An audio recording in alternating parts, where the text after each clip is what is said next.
So I'm going to cover off some information about the Aboriginal identity information, as well as some insights about the income information that was posted back in September, because there's some new information and we haven't had a data party before to talk about that. After me, I think Heath is going to talk about immigration and housing topics. So I think we'll get a nice cross-section of the sorts of information that has been released by Statistics Canada. As Mary mentioned, I'll be talking about the data tables from Statistics Canada. So they have a number of data products, including the census profile, highlight tables, and focus on geography series. Those ones are a little bit simpler to use. And so we're going to dive deep into the data tables, which provide some cross tabulations, which might be very interesting for you folks.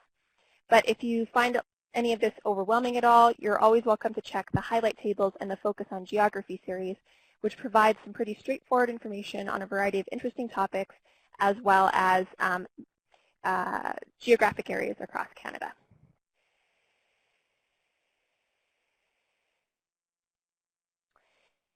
And the information that's available in the data tables, I just wanted to mention that it comes in a couple of different formats.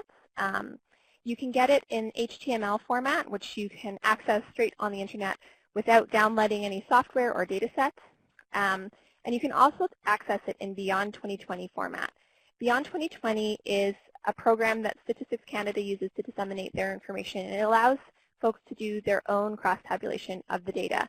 And it's really useful, I think, to learn how to use Beyond 2020 because it makes the data tables much more useful. So instead of just having a set view of the tables where perhaps you have certain items on a drop-down list and then other things displayed in the table, you can actually manipulate the tables yourself to arrange them in a way that works best for you and isolate the area of the country that you're looking at. So if you don't know how to use Beyond 2020, you can check the resources section of communitydata.ca for some data and catalog training as well as webinar events. So there's some videos there that can help you learn how to use Beyond 2020. So like I said, I'm going to discuss Aboriginal identity in the context of the federal census. And just for everyone's awareness, what we mean by Aboriginal identity is folks who have identified themselves in any of the three categories below. So those who are First Nations, Métis, or Inuk. So if they've identified themselves as one of those groups, then they're considered Aboriginal. Also for those who are registered or treaty Indians, and those who have indicated membership in a First Nation or Indian band.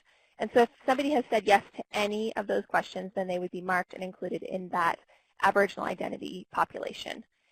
Folks who have only identified themselves as having Aboriginal ancestry, so not identifying as an Aboriginal person directly and not having, not being a registered or treaty Indian or having membership in a First Nation or band, those folks are not included in the Aboriginal identity population, but they are in that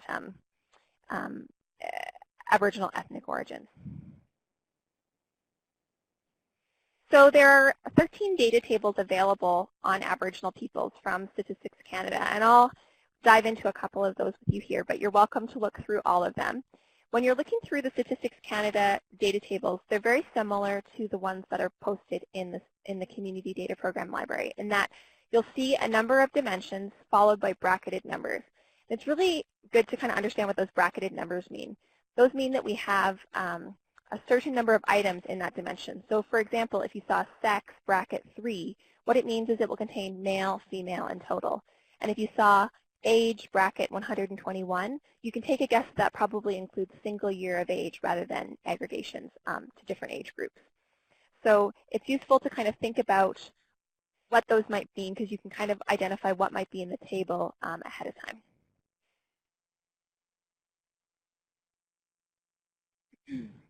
So I've just provided a few tables outlining some of the results on Aboriginal peoples from the data tables, which I think are kind of interesting. So in terms of the number of people with an Aboriginal identity in 2016, the prairie cities tended to have the largest sheer populations of Aboriginal identity persons. And so you can see in this table, I've highlighted in red prairie cities and Winnipeg comes in with over 80,000 people. As well, in terms of the percentage of the population, we see Winnipeg, Saskatoon, as well as Yellowknife coming in at over 10%, and much smaller percentages in many of the major cities of Canada, or the larger cities of Canada. And finally, it might be interesting to see that the distribution of different Aboriginal groups is different between different cities. So in Calgary, Edmonton, and Winnipeg, we see many more Métis people than we do in other parts of the country. In places like St. John's, Yellowknife, and Vancouver, the much smaller Métis population. Now, this Aboriginal identity concept is one that Statistics Canada is currently consulting on. And they're seeking feedback from folks who use the data.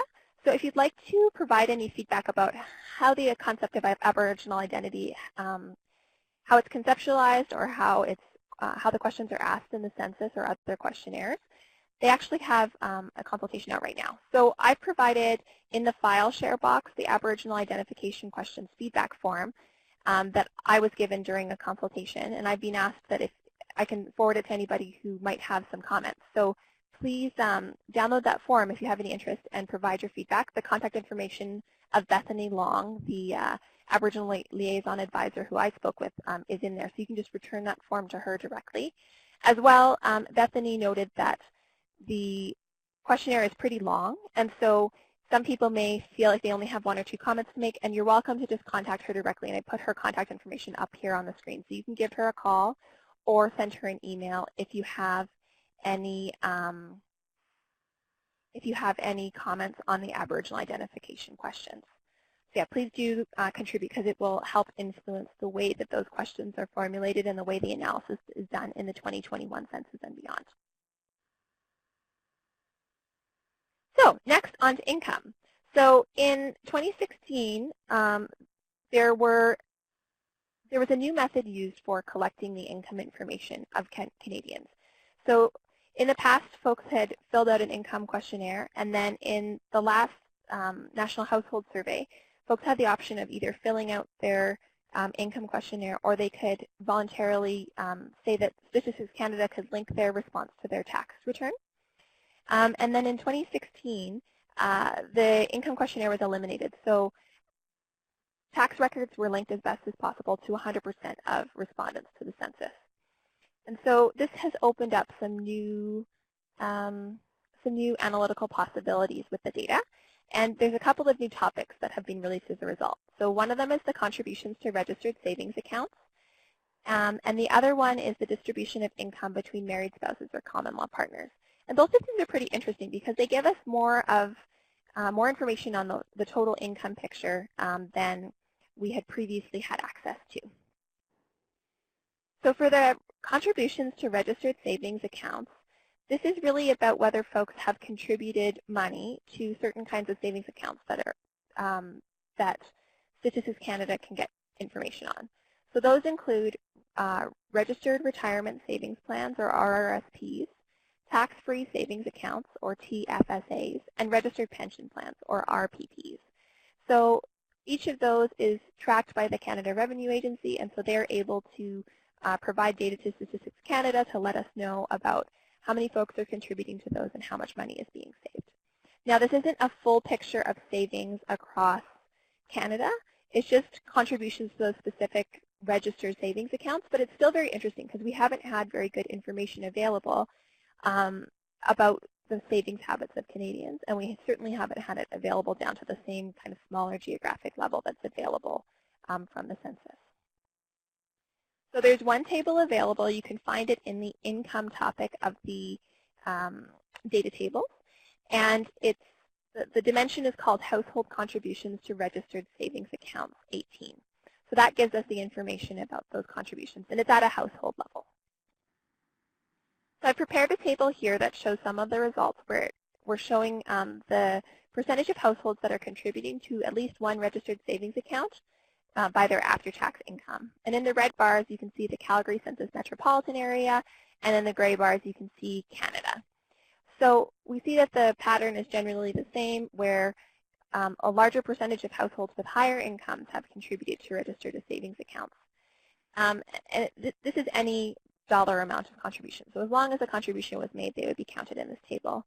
So we go from, at the Canadian level, less than 20% of households with under $20,000 of after-tax income have contributed, whereas at the $250,000 or more of after-tax income, more than 90% of Canadian households have contributed to a registered savings account. I think what's interesting, though, to me is that, as you can see in Calgary, in the Calgary CMA, a quarter of households with under $20,000 worth of after-tax income have also contributed to a registered savings account. So it is interesting to see that even very low-income households are participating in these tools, just not to the same extent as higher-income households. Still interesting nonetheless. In this table, you can also get information about the age of the, I believe, of the eldest household maintainer, and information about household size as well. So you can really start to learn a little bit more about what sorts of information, or sorry, what sorts of savings people are participating in. Now, this table is only available down to the census metropolitan area level, so for some smaller centers this may not be as useful, but I hope that we might be able to get a table like this for the census subdivisions in the future through the community data program. It's something at least that I'm interested in seeing, and so maybe we'll see that through our purchase eventually. The other new piece of information that I mentioned is the distribution of income between married spouses or common law partners. So this just below here is a screenshot of Beyond 2020 of the table. And as you can see, there's quite a lot of data in there. And you can take a closer look at the table on the Statistics Canada website if you like. So the concept of income distribution, it refers to the proportion of a couple's combined income that's received by one of the spouses, and it's used to identify the higher income recipient. If both spouses were to have exactly the same amount of income, then the couple's share of income would be 50% for both individuals, and the higher income recipient would just be randomly selected. When an individual in a couple has a zero income and the other person has more than zero income, or if one person has a negative income, they're just marked as a zero.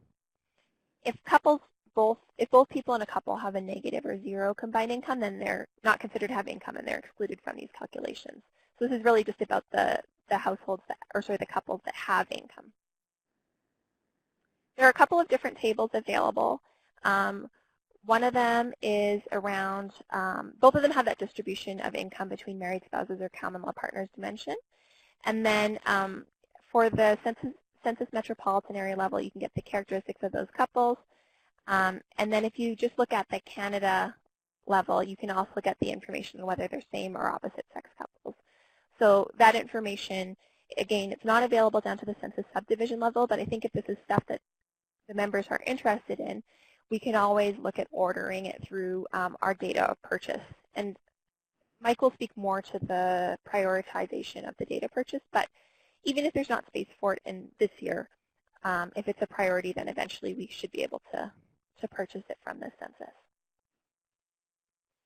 So I've created a table here of the sex of the higher earning spouse or partner, and this is just for two income couples. So if a couple has one person without any income, then they're not included in this table. The red bars show when a male has the higher income, and the gray bars show when a female has the higher income.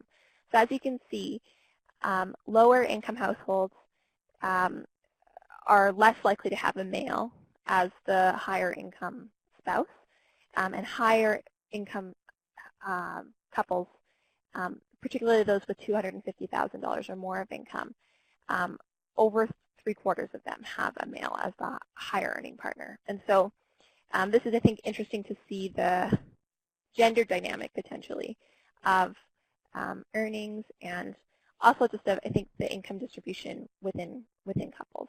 So this is new information that I'm really interested in seeing as we're thinking about, yeah, that gender dimension of how income might play out in couples. And I've included all the sources just so you know here, so you're welcome to go back and look at those tables in more depth.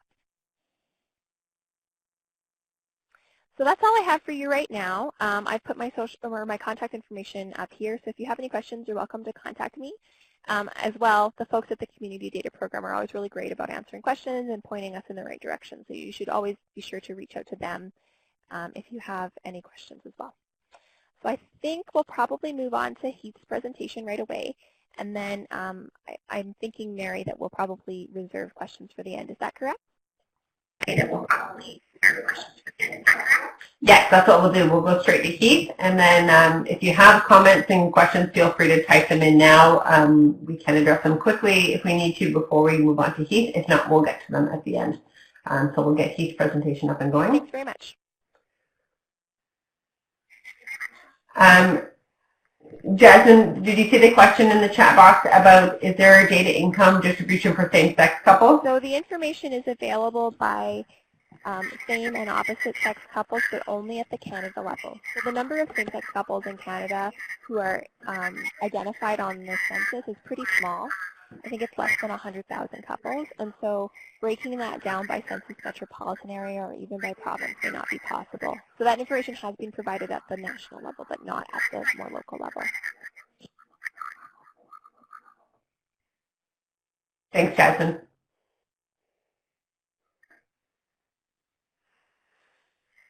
Okay, over to me.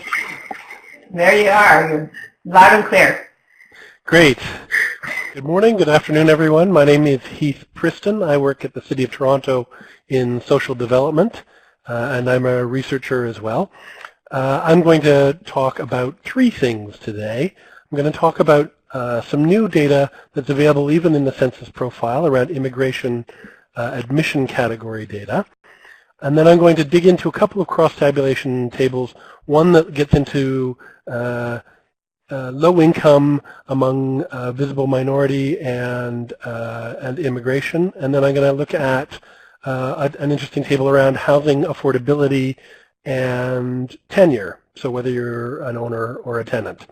So let's start with the first of those three, and that's this new data that's available around admission category.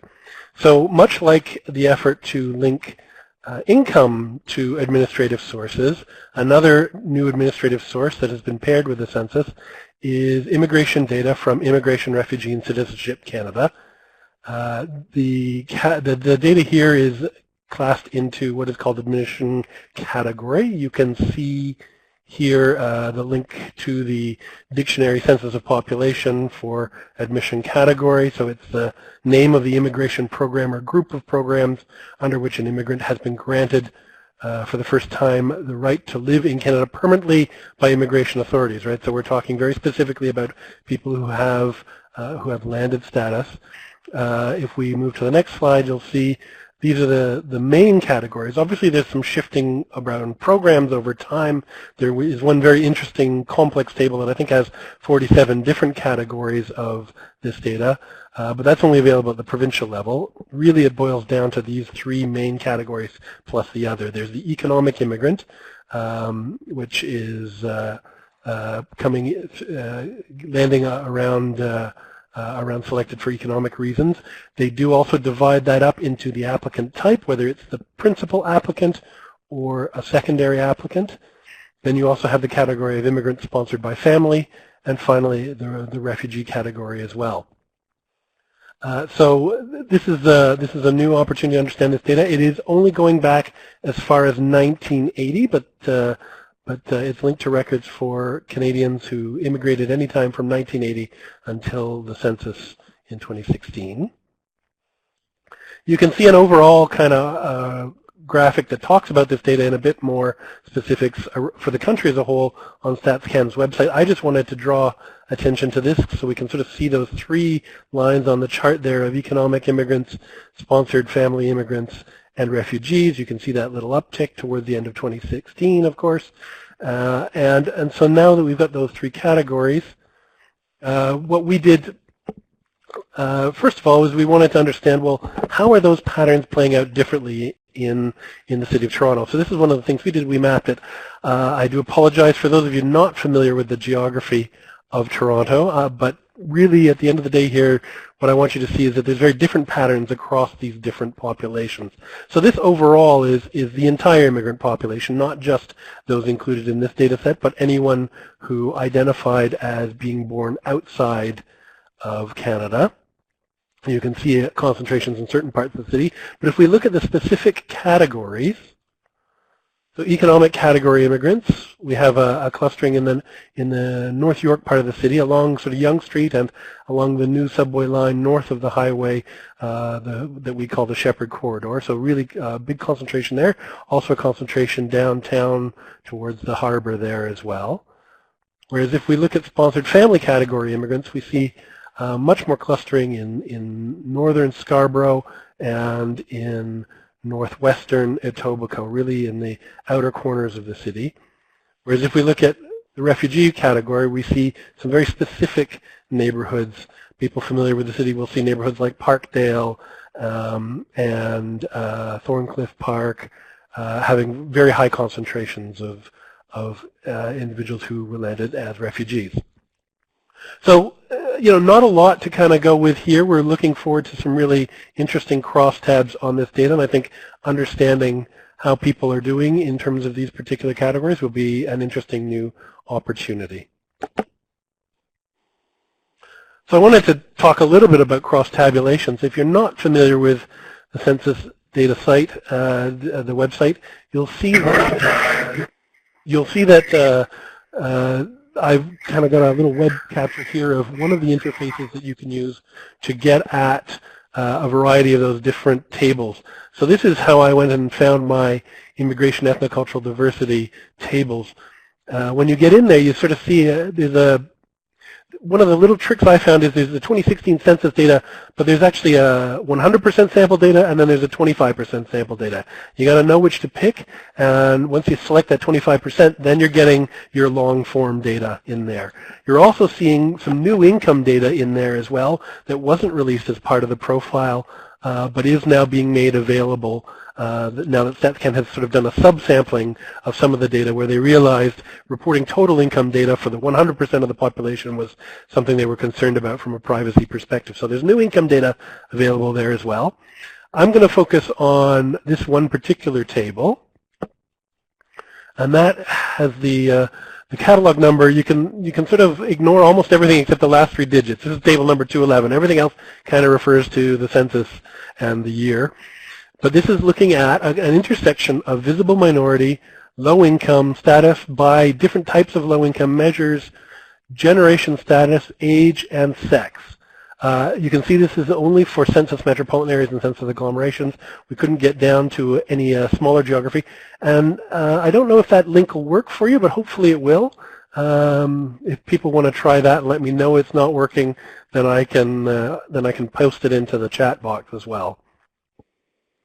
Good, seems to be working. All right, so you can see that. Well, all right, Mary's way ahead of me. Thank you. I think hopefully everyone's relatively familiar with the concept of visible minority. Low income status we'll get into, but we'll see that's really a measure of whether individuals are in or out of low income status. The low income indicators available are both low income measure and low income cutoff before and after tax. And then generation status is another important concept to keep in mind there. That really speaks to three categories of generation status. If you're first generation Canadian, you were born outside of Canada. If you're second generation Canadian, you were born in Canada, but at least one of your parents was born outside Canada. And third generation or more means you were born in Canada and your parents were born in Canada. So this table lets us have a bit of an investigation of some of the different ways in which low income plays out across generational status and visible minority status. You can see the categories of visible minority there. That's specified by the Employment Equity Act. I think that dates back to 1987 now. And you can also see what those windows look like in Beyond 2020. You can see across the top, I have selected the Toronto CMA geography, but you can select any one that suits you. And then you've also got your variety of indicators across the top there. So we can also look at this, how it intersects with sex and age as well. I'm not going to get into that level of detail today, but one thing that we noticed when we looked at the Toronto CMA was some quite interesting looking results for some communities in particular. So of course the typical story that we would have around immigration is that parents arrive in the country and establish themselves, and eventually their children do better and their children's children do better. So if we use low income, and here I'm using the low income measure after tax, you can see that for a very large number of the visible minority population groups, that does seem to hold true. But we are seeing particularly the Black and Latin American identifying populations where, stunningly, in the Toronto CMA, if you were born in Canada to Canadian parents and you identify as Black, you are more likely to be low income than if you're an immigrant to Canada and identify as Black. So that is a large and important finding for the kind of work that we're doing around working towards anti-racist strategies for the City of Toronto and understanding the systemic impact of anti-Black racism particularly. What this data also tells us is we also need to be looking at the Latin American population, although admittedly that really is a considerably smaller number when we're looking at that third generation. I also wanted to look at one other crosstab. So this one is available at census division or subdivision level, so it's another interesting one. This one here is looking at housing. So the font's gone a little weird there, but we do still have the link to the table.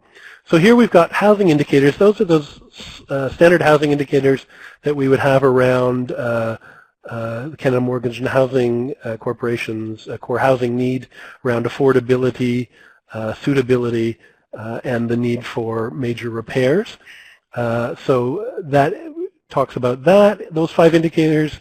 Also tenure, whether you rent or own, if you are an owner, whether you have a mortgage, if you are a tenant, whether your housing is subsidized in any way, the age of the primary household maintainer, household type, including your census family structure, and household size. So quite a lot of pieces of information in there. I'm going to show you here, for those of you who are still learning or not familiar with Beyond 2020, when you click that link, this is what it'll open up for you. You see you can start to get into the specifics of some of the tables, but as Jasmine noted earlier, you're a little bit more locked down in terms of what you can do in terms of having control over particular pieces of the cross-tabulation. So it really is worth your while to get familiar with Beyond 2020. It'll let you dig into the data much more effectively. But good to know that this is still here and available for a quick lookup as well. So when we looked at this, really what we wanted to do is look at the question of housing affordability across the age range. And so we're looking at specifically the affordability indicator around housing, and this is where households are spending 30% or more of their pre-tax income, household income, on shelter costs. So that's not just rent or mortgage, but that also includes taxes and utilities as well, and condo fees as well if you're in a condominium. So here we can see quite significantly, this is quite a significant change from the data we saw in the National Household Survey. It's not directly comparable, but we saw households headed by seniors who had affordability rates as renters around 50%. We've seen that go up, a staggering 15–16% for the oldest households. Whereas the affordability issue for owners has remained roughly around the same, and you can sort of see that real division there. So this is an important policy learning for us around the fact that very often when we think of seniors and housing affordability, we're thinking of those seniors who are not able to afford their property tax because they live on a limited income. We see actually the real affordability issue in Toronto, and this is the City of Toronto, this data, is focused more on the renter households. Even though there's a good deal fewer renter households, that unaffordability has really skyrocketed for them. So that's one important policy application for us of this useful crosstab. So I'm going to wrap it up there and turn it over for questions, I think, unless we're going to Mike. Yeah, so we're going to pull up Mike's presentation. He's just going to cap off a little bit and just talk about the CDP program, sorry. But like we've continued to do, please type your questions in there, and then as soon as Mike's done, we will just let the questions go freely.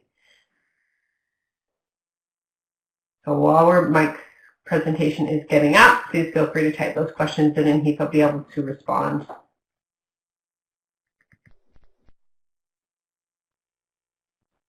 I think we will have covered a fair amount already of, in my presentation, a number of the topics that have already been discussed.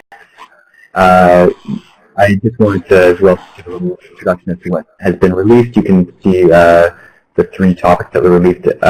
It's also interesting to note that in the last release, as he did mention, long-form data was integrated, had been released, so the census profiles and some additional tables have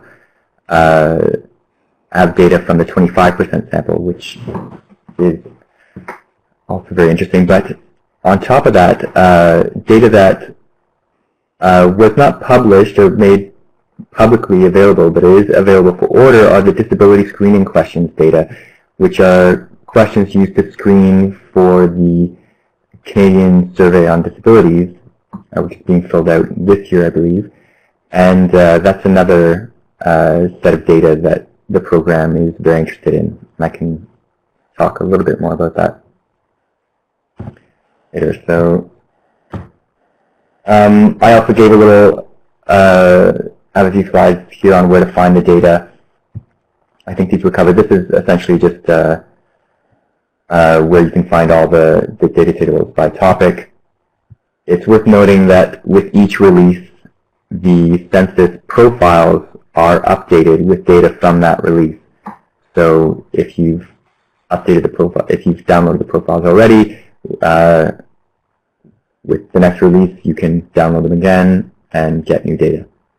So this is if you want to download tables by, you have a particular geographic area in mind, or you can download an entire geographic level the profiles from this site, and they're available in several file formats.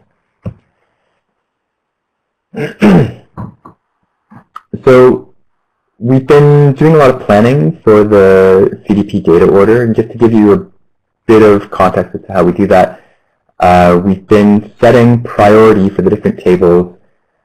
For starters, just based on downloads from the previous census. So we're looking to find similar tables and look at the downloads, that how many times they were downloaded from our site, and ones that were downloaded a lot will have higher priorities than ones that aren't. However, priorities change, the tables change, and as you've seen here, new variables are introduced. And so we are in the process with the Data Purchase and Access Working Group discussing what priorities some of these new tables and variables should have. And that will take some time. Ideally, we will have the bulk of our data order ready by the last census data release, which is scheduled for November 29th. In the meantime, I'm pointing users to the free data tables and the profiles, which provide a lot of information. The profiles in particular can get down to quite low geographic levels. They go down to the dissemination area level, aggregate dissemination area level, census tract. So if you're looking for particular data, it's good to check there. How do the releases affect our order? At first, we need to see if there are any free tables that can displace the tables that we may have been planning to pay for, and at what geographic level they're available, and what the demand is for those tables. So we usually want to be trying to get tables at least the census subdivision level and below. It's not always the case. In some cases, the table is just too large and unwieldy if we get it for all census subdivisions, or there's other limitations to tables that would prevent us from ordering it, say, outside of just census metropolitan area or census agglomeration.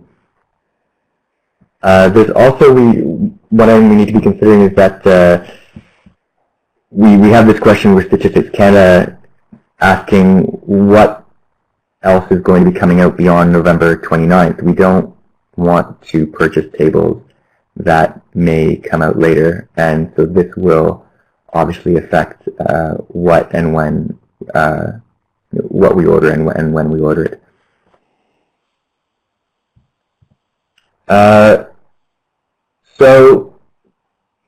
As has been discussed already, there's been a number of new variables introduced with this census round. Quite interesting with the disability screening questions. The questions have changed quite considerably, and they've introduced disability type. So looking at cognitive difficulties, mental health related issues, physical, sight, hearing, and we are putting in an order a general table which will help us to assess the quality of these data and just generally looking at these data cut by age and sex.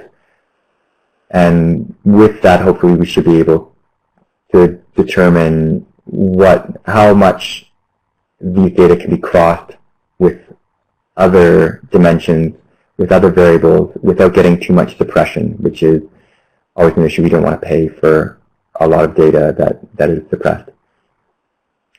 In income, as Jasmine pointed out, there's a lot more information on sources of income, the distribution of income between spouses and partners, contributions to registered saving accounts. These are all variables that we would like to introduce into our order. And of course, as I indicated before, we can't set the priorities for tables such as these based on previous downloads, as these data tables didn't exist before. So we will be discussing the relative priority of tables such as these with the working group, but your requests also can affect the priority of these tables. If you have tables that you're particularly interested in, then you can email me, email the program. It's either mike@communitydata.ca or information@communitydata.ca. I think Mary might be typing that in there. And these requests are noted and help us to determine relative priorities. And as Heath was talking about, most significantly, there is a new dimension that features admission category and applicant type variables. And we had a meeting last week discussing what we would like to do with these variables. I think that for most people, priority would be to get them at least at the census subdivision.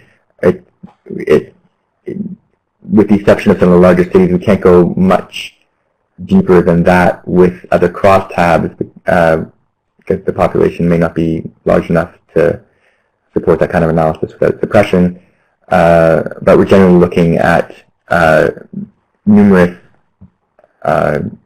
settlement outcome variables such as housing, household type, income, labor force status, education, and cutting it by the various admission category and applicant types to get a full picture of how immigrants and refugees are settling into the country.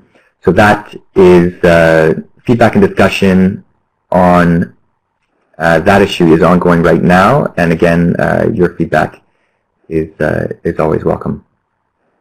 So that was about everything that I had to discuss. If you have any questions about data setting priorities, you can post them here or you can contact me directly. And great, thanks, Mike. I think. Yeah. Sorry, go ahead, Mike, and finish. No, that was it. I just was interested to see what comes next in the data party. Great. Okay. So, Mike, there was a couple of questions for you. One was, is there a schedule? Do you have an up-to-date schedule for upcoming data purchases that people can be looking at already? No. I mean, the best information I think I can give is that we will have a lot of this worked out by November 29, and that's when really the bulk of the tables that we might want to order will come available. We want to be ordering priority tables first, and so even though there may be tables from topics, there may be tables available from topics that have been released already, we don't want to be buying tables, say, with a medium priority and displacing tables, high priority tables that we'd want to get sooner. There's also a lot of budget unknowns in the data acquisition plan, and so for that reason we're saving the funds for high priority tables. Most of the high priority tables are profiles of various types, either the full census profile, like custom geographies, or target group profiles, which again we want to wait until the full profile is released on November 29th.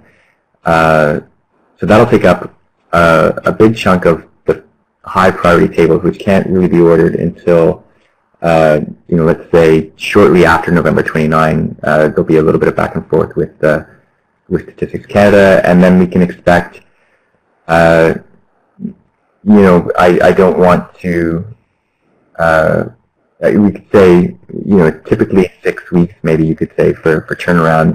They are hoping to do it faster, but I don't want to get anyone's hopes up, which would have, hopefully early in the new year, us receiving a lot of new tables at standard and custom geographies. That's really the best that I can do. Some we are putting. Yeah. Well, as the actual orders go out and new tables come in, will all that be in the newsletter so people know when to actually start looking for them? Sorry, can you repeat that? How are people going to know once we have the actual orders set to go? Will that be announced through the newsletters? That would be the best place, yeah. And new data that arrives is indicated on our front page. Sometimes in news items, but also just when a catalog entry is made, there's an automatic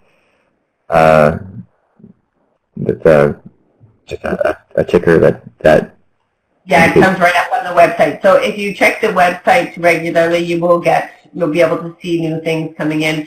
And then also, if you don't get our newsletter regularly, please let us know. You can just send an email to info@communitydata, and we'll make sure you get on that mailing list, because that will be the best way to find as this stuff continues to evolve. That's the best place we can get in touch with everybody at the same time for. Mike, if you can look towards the chat box now, there's a few people weighing in on geographies and how that's going to impact our order, if you want to take a look at those. Yeah, I know aggregate dissemination area is not useful for some, but useful for others. What else had been said here? So yeah, you're asking just generally, are we considering it? I think that we certainly should, and particularly with the latest cost estimate that I received, the aggregate dissemination area to get the table at an aggregate dissemination area was just another $75 or something. So it's not.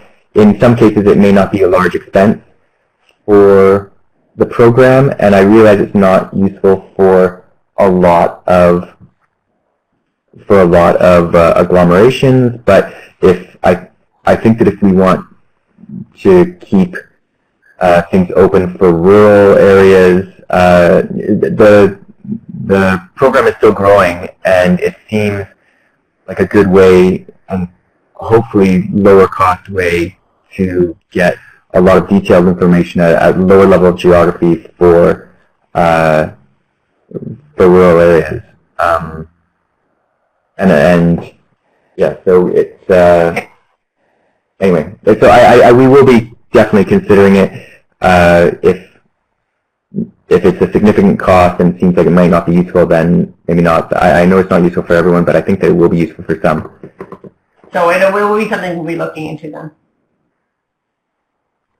Sorry, was that a question I did? No, that's fine. I was just confirming, yes. So we will be looking into that, and we'll see if it actually turns out to be useful or not, as well as what the cost is. Yep. Okay, great. There was a question earlier, Jasmine. I want to sort of bring you back in on this. I think you're back on your mic. There's a question earlier about the problem of not counting Aboriginals. Did you want to speak to that? You did post a couple of reference documents here for people. So hi everyone. I don't have the most detailed information available, unfortunately, on undercounting of the Aboriginal population, but I did post the reference guide as well as some information about incompletely enumerated reserves on the chat box. You can take a look there. Mary, if you want me to speak to that a little bit more, I can do a little bit of digging in the next few minutes and come back to the group in a bit. But I don't know. I've heard of this issue for sure, but I don't know the specifics of how it might be. I think that's enough. Thank you, Jasmine, and people can look into those documents more. While we're waiting, if anybody else has any experience with that, with the problem of the low counting with the Aboriginal groups, if you want to weigh in just in the chat box, that would be great as well. We'd appreciate your feedback.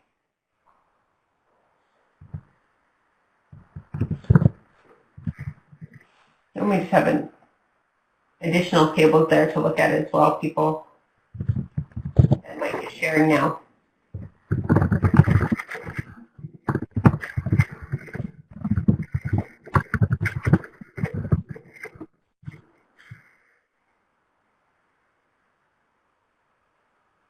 Okay, so we have a question, Jasmine or Keith as well, if you want to weigh in on, is there any problem with are there any reference guides on other undercounted populations, like the very low income and the mobile households, those harder to count populations?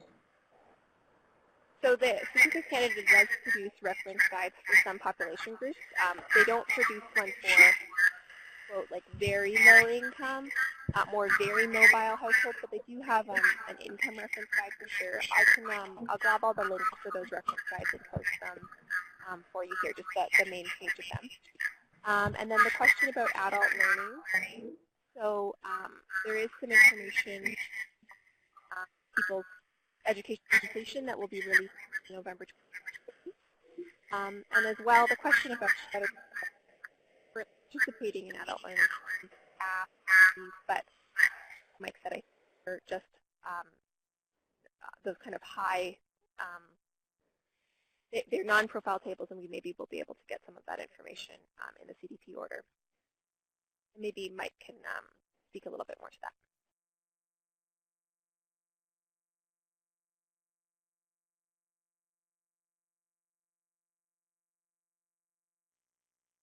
Sorry, I was having a hard time hearing like the high-profile, high-priority, non-profile tables. Was that correct? I was just speaking about adult learning, Mike. So we've got some information on highest level of education completed. Is there any possibility of getting information about current school attendees? And is that on the list of potential data purchases?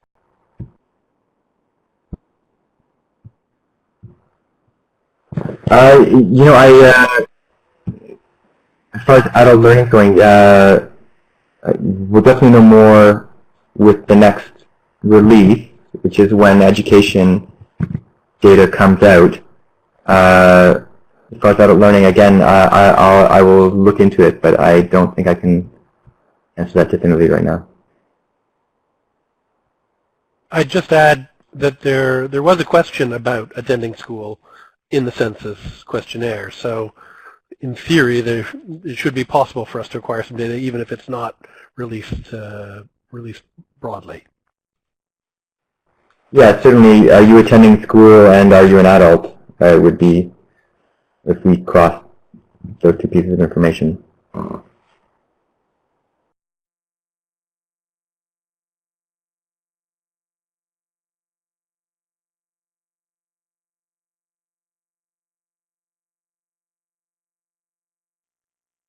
Hi, Omar. This is Jasmine from Calgary. So I think the question that you're asking is actually net migration, which is not yet available. So that will be available in the November 29th release of the data.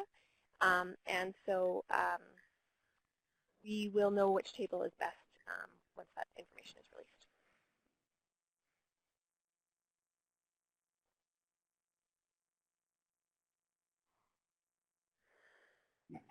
Okay, so everybody, this is just a reminder, we are now into this discussion. So if you want to bring up any questions you had about the crosstabs that we've presented that Jasmine and Heath are doing, or the order in general. The other thing I'd love to hear is if you had a chance to look at the data and you've already seen some of the numbers and found any interesting stories in the data about your community. I was really surprised by that table that he showed about visible minorities by generation and how Blacks and Latin Americans are doing for third generation. I think that's incredible. So if if you found a story like that, please let us know and just type it in, and we'd love to hear about those because it helps us to gives us some ideas of things to look for in other communities as well and see if that's true other places or if we're anomalies.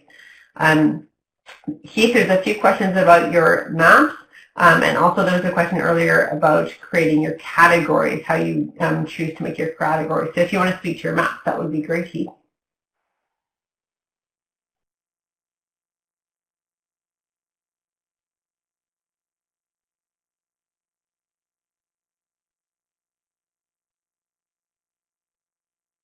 Sure, sorry about that. I was busily typing it out, and then suddenly realized, oh, I can talk. Yeah, so we use ArcGIS here, and I've mistyped the that link there, but it's colorbrewer2.org actually. Let me do that again. But it's an American website, so it's spelled without the U in color. And they are a fabulous resource when you're doing mapping for making sure you're selecting colors that are colorblind friendly and also able to be printed in black and white, and even will print well in color. Once you add all three of those rules onto it, you have to be very careful with the number of classes you use, but yeah, that's kind of what we do to keep those colors sharp.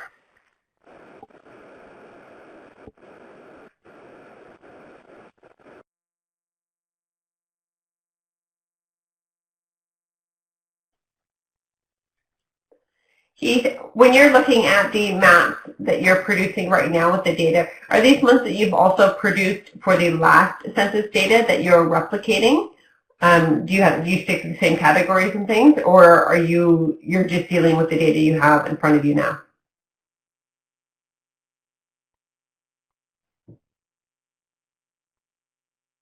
Sorry, everybody, bear with us. We're muting our microphones, so there's a little bit of a transition time in between the conversations. No, we certainly did investigate this.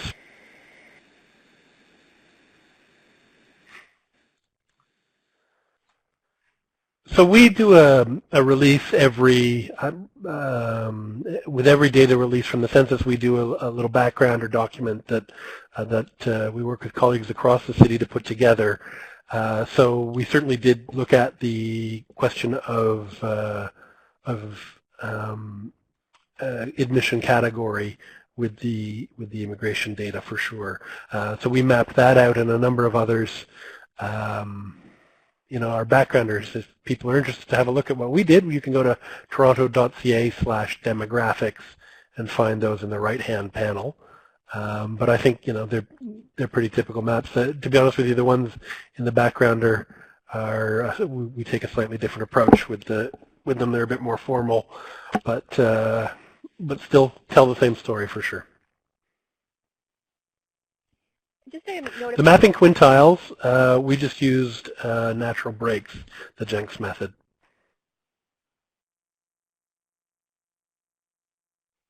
This is Jasmine. I just wanted to make a note that ArcGIS is an expensive program for sure. We have heard of some folks having some success using QGIS, which is an open source software. I don't know that it's quite as robust as ArcGIS, but if you'd like to get started with mapping, it may be a cost-effective way for you to do that. And I just typed the name into the box there, yeah. So it looks like some other folks have some experience using it as well. And it may be a more cost-effective method for your municipality or your organization if you're not currently using mapping software, because ArcGIS is quite expensive.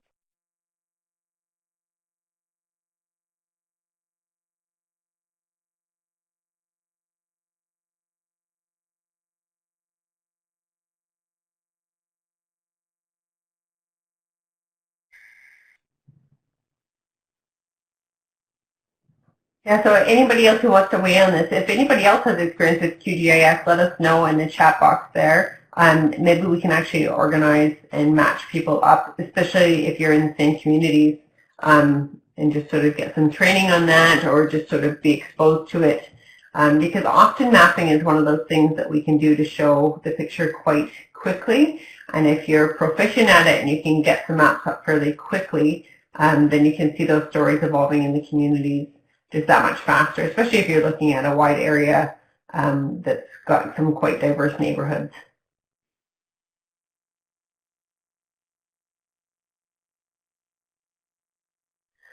Mike's mentioning that there's quite a few online video tutorials for QGIS, so you can wade your way through those as well.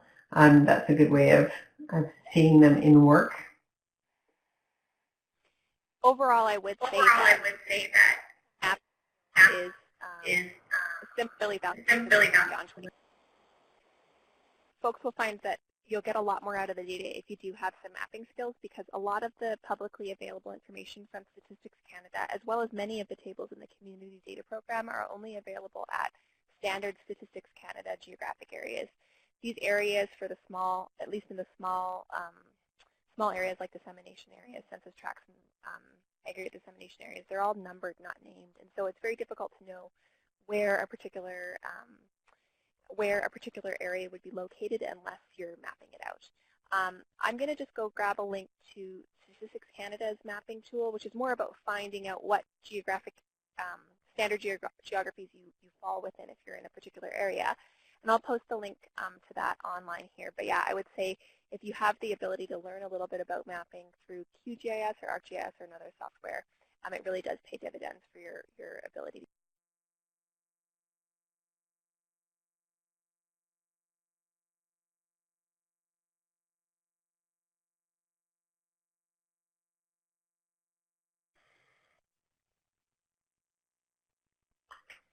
So yeah, absolutely, that's great.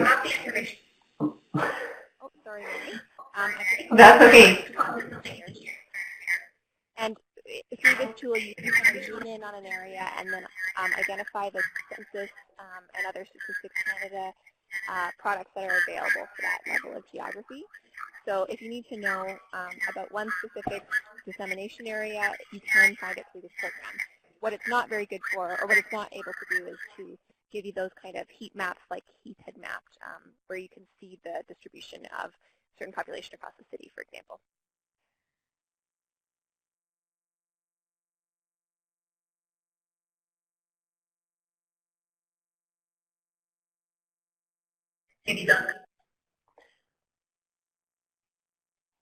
Mike, there's I have a question there, I think, about the first map, which went down only to 14.7%, didn't go all the way to 0. Hi, I'm just going to take the question from the guest. So it's just that the lowest value of all was 14.7. That's why it slapped those boundaries around it. It just the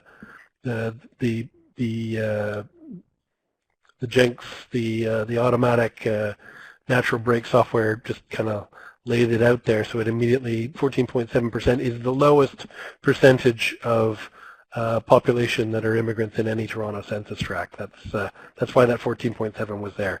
But then for some of the other maps, I think they all had at least one instance of a 0 and went down to 0 as a result. That's why the map looked that way. That's a response to the question from the guest.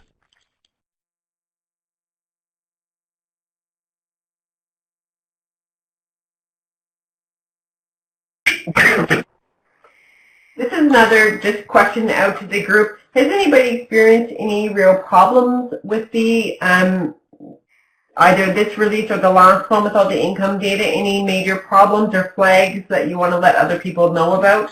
You know, any big change in categories or anything, just so that nobody else sort of falls into the same ditch you did in the last little while. This would be a great time to share any advice you have for people. Any problems that you've had, you can just let us know in the chat box as well.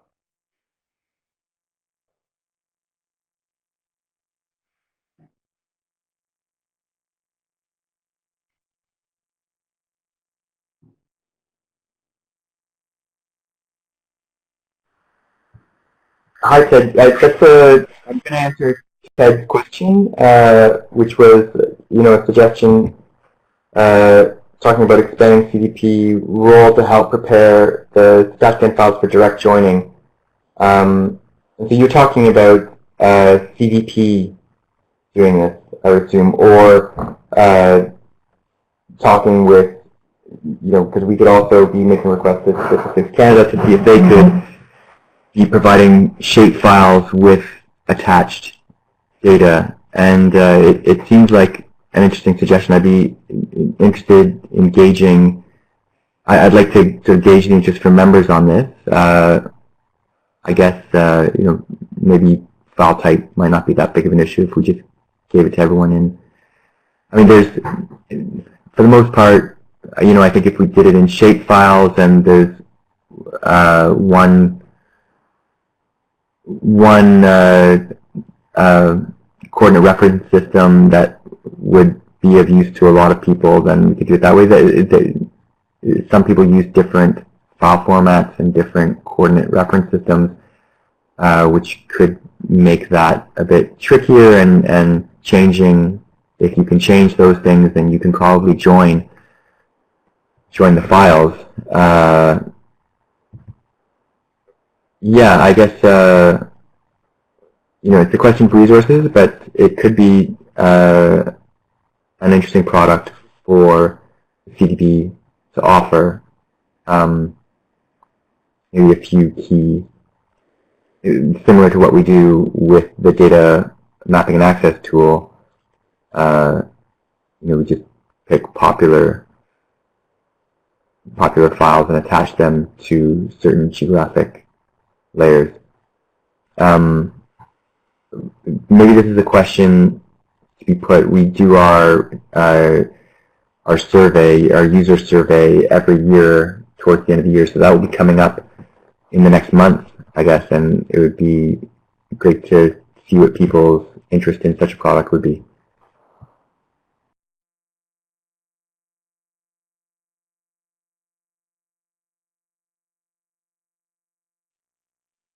On a totally different note, I actually just wanted to bring up a little bit of information about comparisons between the 2011 National Household Survey and the 2016 long-form census. So I think I was pretty concerned about comparability to the National Household Survey. And Statistics Canada has done has provided some information about these comparisons. And I've just linked over a table of the standard errors of estimates for the 2006 long form, the 2011 NHS, and then the 2016 long form.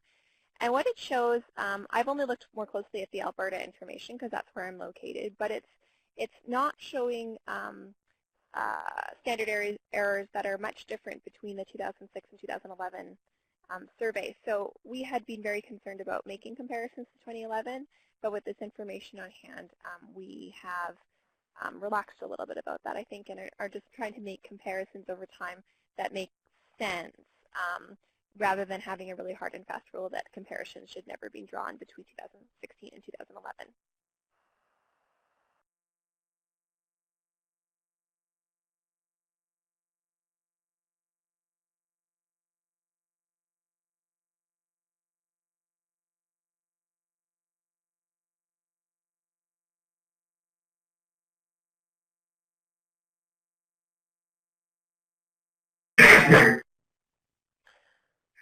Heath or Jasmine or Mike, can you guys speak to this issue of people, what they're filing with the low-income measure with seniors that Auburn and James are seeing? One thing that I would chime in is just that the low-income measure is an internal data set, and so the actual dollar threshold that makes a person low income is unique to the tax filer data set and to the census data set.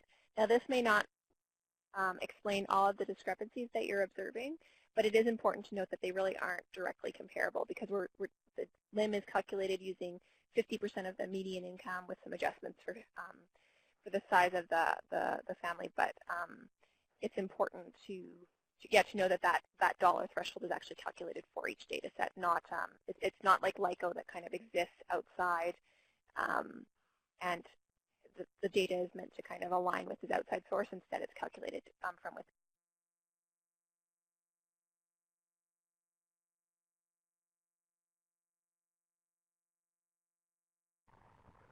Let me just look for, I think I put that brief that Auburn created up on the site, and I can look to try to find.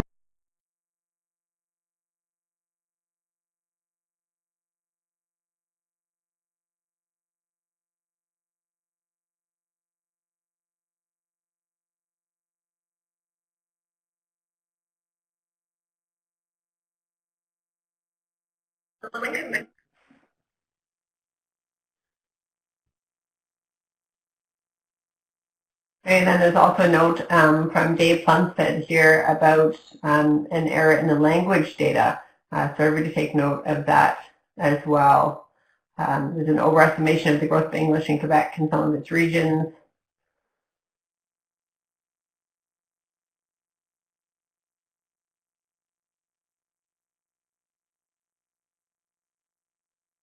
So anybody within Quebec particularly, or if you're dealing with any data for Quebec, you want to make sure that you check those language results.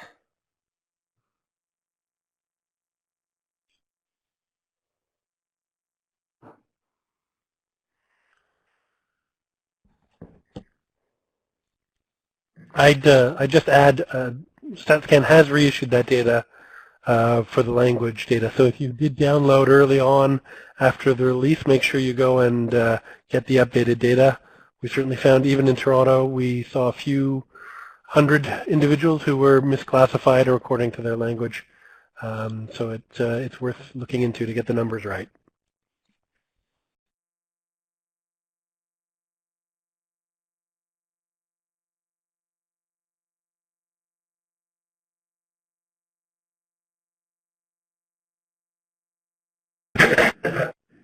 Okay, and everybody take note of that document that Mike just posted, which is talking about the low-income measure differences in the tax filer versus the census data. And then also the document Jasmine put up just now, which is talking about comparing 2006 and 2011 data and 2016, just so you have a better idea of what you're doing and why that's an issue.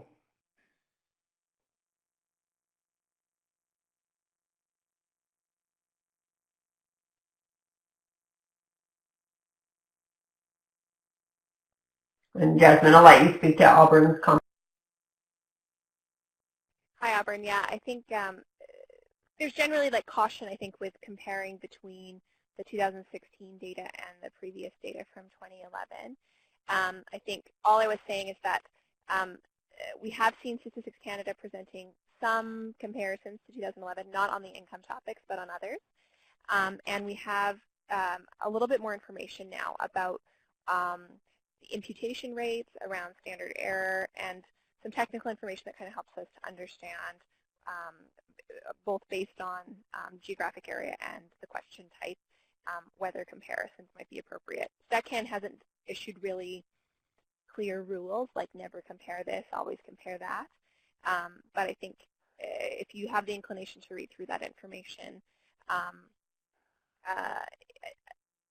it seems to me that it's possible to compare topics like immigration, for example, with the exception of the new categories that weren't present in previous censuses, that it's possible to do some comparisons whereas we had assumed that no comparisons at all would be possible between 2011 and 2016 in the past. Hopefully that makes sense. It's a sort of wishy-washy answer because I think there's not a hard and fast rule.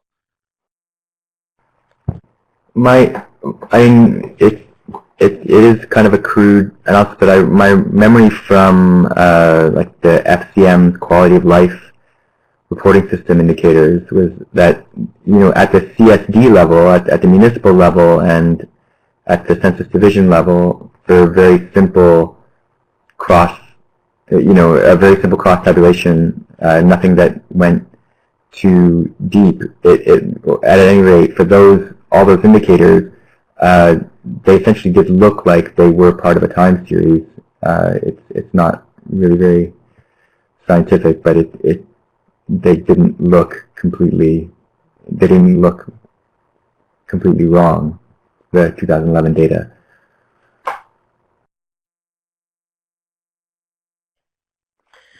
Okay, we're getting close to our closing time here. Our party here is going to end pretty soon. So if you have any other comments, please go ahead and type them in there. Just to remind everybody that you want to get yourself on our mailing list so you'll have an update for the next, the data orders that we put out, and certainly as the new data comes in. Cheryl's wondering where the cake is. You know, I thought it would be nice to have some refreshments and snacks and things for this party, but I can't quite figure out how to get them across the offices. So maybe we'll have that one sorted out.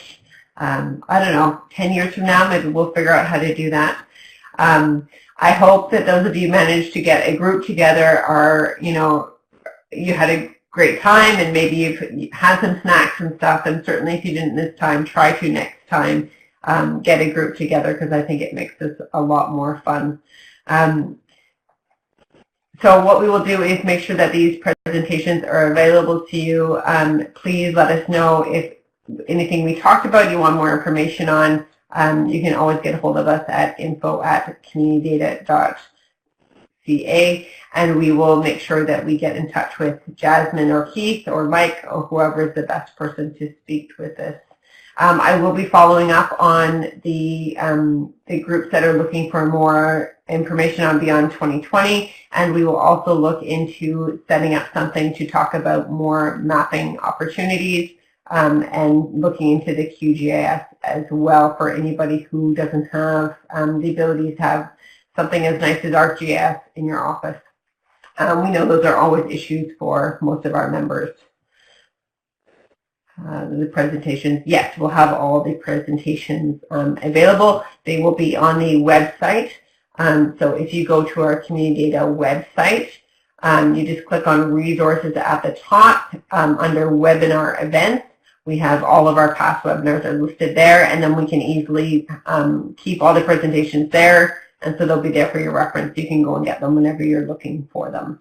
We will also try to share some of these links that are in the chat box that are relevant that you might want to go back and look for as well. Let me just see, there was one more.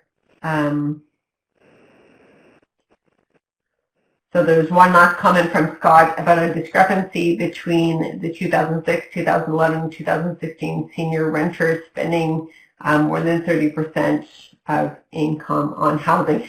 So if you're looking at seniors renting housing, maybe take a look at those 3 years and just take some time to figure out what's going on. So thank you very much. Mike's going to head off. Thanks, Mike. I appreciate that, and we'll be looking forward to more information coming out of you on data orders, and we'll get you any other questions. And one last comment from Jasmine as well. Please remember about the feedback on Aboriginal identification. Fill out that consultation form if you're interested. The more people who fill that out, obviously, the better we can get these, get the categories and the surveying done. Julie, can you find the form? Hang on, Julie's going to find that form again. It's just hidden. There it is. So that file share that's in the middle, that's the feedback form for the Aboriginal identification. So please take a minute now and download that that will download right from your screen.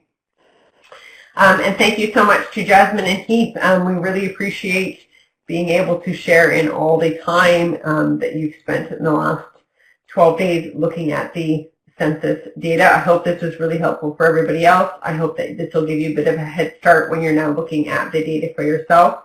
You can let me know in the chat box if this kind of event was useful. I think we'd like to do it again. We had quite a few people on board here, and so the next time we have a big release, maybe we'll try to get together again and get into it. So thank you, everybody. We really appreciate it, and look on our website for any of those follow-up information. Hope everyone enjoys the rest of their day.